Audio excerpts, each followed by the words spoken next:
So we'll have MasterBel in the north, Therxyy in the south. So I took this game ultra seriously because I figured I might as well take one of our games ultra seriously. And so we're just going to see where the difference lies, where the advantage is, and I do want to pay attention to APM because I've got a lot of comments about that lately. Just asking about it's like,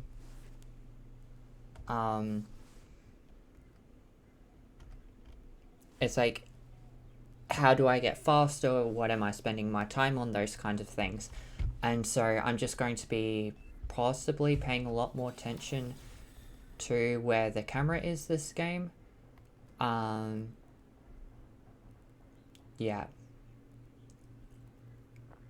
We've also got an ARM versus Core game here, where the first issue is you don't build a factory before you build wind generators. You will run out of energy, even if you go factory first.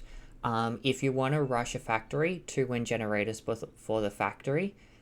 I'd probably, maybe 1 if you're doing just factory, but I'd probably do 2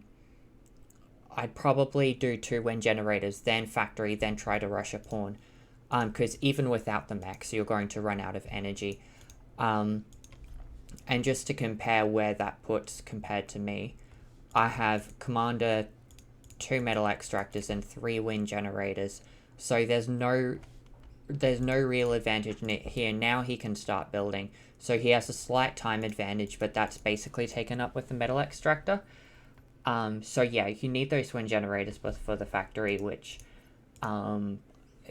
is going to be obvious in hindsight. Also, I think the factory on its own can use most of his energy production, so assisting with the comm here isn't a great solution. If you're ever in a situation like that where you completely run out of metal, if you completely run out of energy, start with a solar collector. Even if wind's cheap, start with a solar collector, because that'll get you a solar collector doesn't cost any energy. It's literally 0 energy cost right here over on the left. So yeah, we've also got an idle commander. At the start of the game, if you're going to be trying to micro things out here, I would highly suggest you just set the commander's end command on the factory. So here I'm not paying attention, but what we've got here is I have 2 constructors out, and we'll compare that to, that's roughly equivalent. We've put out a roughly equivalent number of units.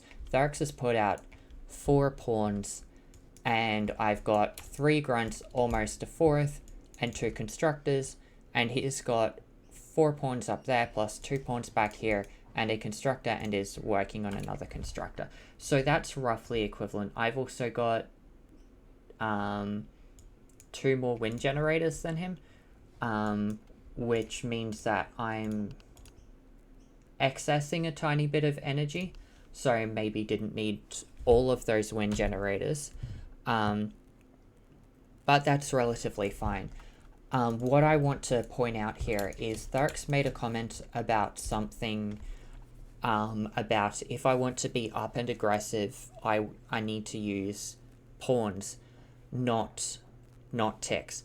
Here's the problem with that though. By the time his 2 pawns have got here, I've already got 3 grunts. He's sorely outnumbered, and I don't really even have to micro. Hang on. Alright, let's keep going.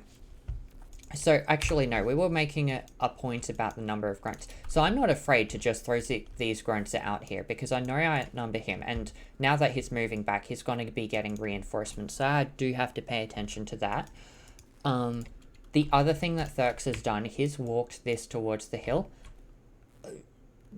Maybe he's done that to pull my grunts away, but I can literally walk straight this way and be fine.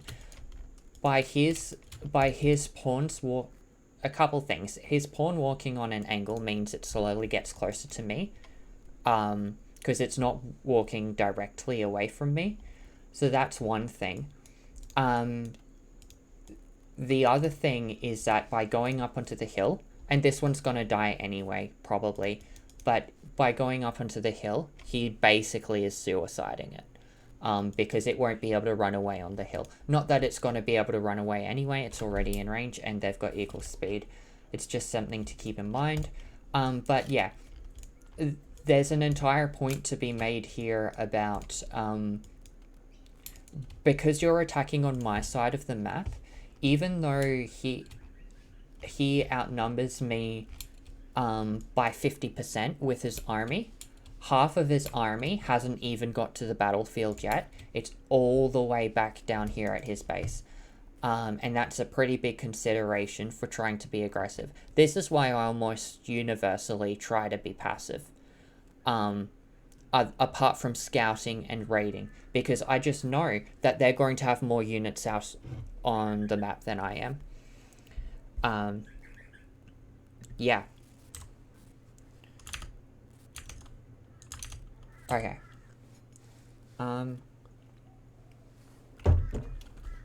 Let's just bring up OBS so I can watch if I drop frames again. No, we're doing fine. Alright. So I could have chased him that way, but if with proper micro he'd stay out of range anyway. And that's an example. He came into range by walking perpendicular to me. If I'd have just chased him, that would have been dead. I wasn't paying enough attention there though. One problem here, I don't have a radar, but if I did, it's worth mentioning that I have the units here that, for example, this wouldn't be able to sneak around as it does. And not having raid. I kind of want to see where his attention's going, but we're going to comment on this pawn down here. This pawn is dead because it's trapped between two grunts. It's just gonna die. The best you could hope for is if you had another pawn nearby that you could get up there near it, but he doesn't. Okay, where's his attention going? He's zooming out. He's microing that. Okay, the zooming out is really good. And the zooming in for the precise micro. In this situation, because you've got two pawns here and my grunts are right here near the constructor in range, I think you might be able to, should have been able to take out the grunts and then the constructors. I mean, then I've got the possibility of like reclaiming the pawns or repairing the grunts or something, so maybe you won't. But that's just something to keep in mind and potentially experiment with in the future. Probably not in the tournament, you don't want to be experimenting, but experiment with it in the future and find out whether it's worth killing the pawns first. Sending this pawn out, the grunts first, sending that pawn out there was a good move, because even if I have radar here, that would have gone out of radar and out of sight, out of mind. I could have sent these grunts around that side of the mountain and one each side, and that would have potentially covered it, especially if I have like a third sitting like there for something. But yeah. And so here's another case. It's like he's raiding over this side and I just have a larger number of units. And then the final point to be made is because all this fighting has been on my side of the map, no matter what raiding he's done, I get to reclaim and resurrect everything. So there's about 450 metal on my side of the map. I've had slightly more efficient, and because of superior micro, I've killed more of his units than he's killed of mine. So even though he's killed more valuable things like constructors and metal extractors, I've still got the advantage. He's about to take out another constructor there, though. Something he's doing, and this I'd say is a relatively big mistake. You're being aggressive and you're being defensive at the same time. You kind of can't really afford to do that, because if you do both at the same time, this is like 4 pawns that you don't have on this side of the map, potentially. I would vastly prefer if you put up a radar and then laid the laser towers further outside your base, because something you really want with grunts around is you want places you can corner the grunts so that you can catch up to them and actually shoot at them. Putting a laser tower here in the middle is awesome, because then you've got this space in the middle here that you can trap a bunch of grunts and force them to engage you, and you've got it on the other side. Not so much here behind. Also, I'm not exactly sure why you'd put it there. I would, especially if you're building these wind generators off to this side, just move the laser tower further over. Although, actually, it's probably there to cover these wind generators. What's the hole in that? We've got to there, and we've got to there. Okay, that's all right, but that's probably why it's there. I would, because that's right near where your factory and your units come out, I wouldn't put the laser tower covering there. I would shift it over so that it's covering more of this wind farm, which is further away and in between. So in between your factory and where the enemies are coming from. So that's probably just a little bit better placement on that laser tower. Yeah. You are ahead in expansion, and another thing to note is you could potentially have just continued walking these constructors out and got these placed a radar and then just play to this corner while you've got a small number of units, and then just gradually push out from there to secure more of the map. Like that. Because if you just hold a corner is the easiest place on the map to hold. It's easier than holding like right in the middle. Meanwhile, I've just aggressively expanded. I do want to compare army sizes here. So that's 10 units against 5 and 2 laser towers. So I've sacrificed a tiny bit of expansion for, except here's the thing, I haven't actually. So if we go, like, the difference in our army basically adds up to this difference in units died. So not exactly, because some of them were constructors, but I also have 2 constructors here, so I've got more constructors out. He's got 3, so that's only a difference of 1, 2, 3, 4, 5, 6. That's a difference of 3 constructors put out. Metal produced. Okay, so there's a huge metal produced discrepancy, which I would say, if I had graphs, that would be easier, but I would say that would be because of partly my time with this extra metal extractor out here, but also because I went for the second metal extractor here. I'm still ahead. Oh no, we're just coming equal in wind generators now. I hope I'm not being too pedantic for the viewers right now. We've also got an extra nano turret, which adds up to the extra laser towers approximately.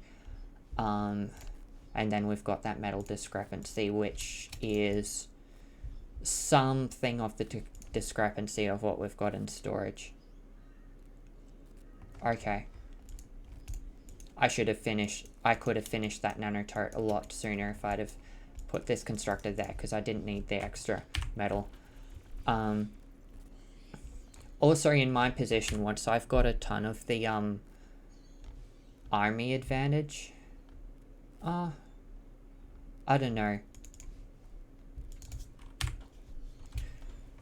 I could say, like, I could stop putting out constructors and just put out army and just push the advantage, or I could put out a bunch of extra constructors expand really rapidly.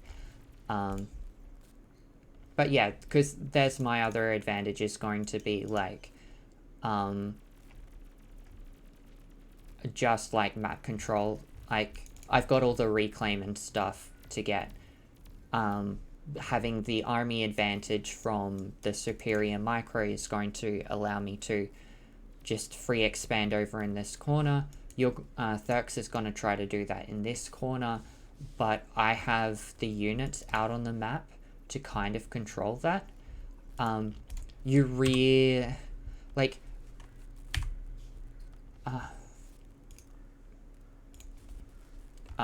okay. Is this gonna hide everything? No, it's not. Okay, that will. Okay, we've got player view from here. Like, if we see how much of the map that he doesn't see, there could be grunts coming in here. There could be grunts coming in here. There could be grunts coming in here. I think you really need a radar if you're going to be trying to control this and expand this. Either that or you can use ticks, and if you placed a couple ticks along here, that would get you, and then you wouldn't have to spend like the time to go out and get the radar and stuff like that. You could do that over this side as well, before you send the constructor. And those ticks, as in our so we did a bunch of games before we did this one where we were just basically like spamming ticks and grunts and pawns at each other and just microing them around. Ticks are really useful in fight, so you're not really wasting the metal, and it's slightly cheaper than a radar in terms of metal cost, for 3 ticks over a single radar, and then you can move it up as your front line moves up, or pull it back so that it's not going to die when I send through a raid and you can't stop the raid or something like that. It does require more APM or something. Which I haven't actually been watching your APM as close as I've been wanting to, but it is what it is.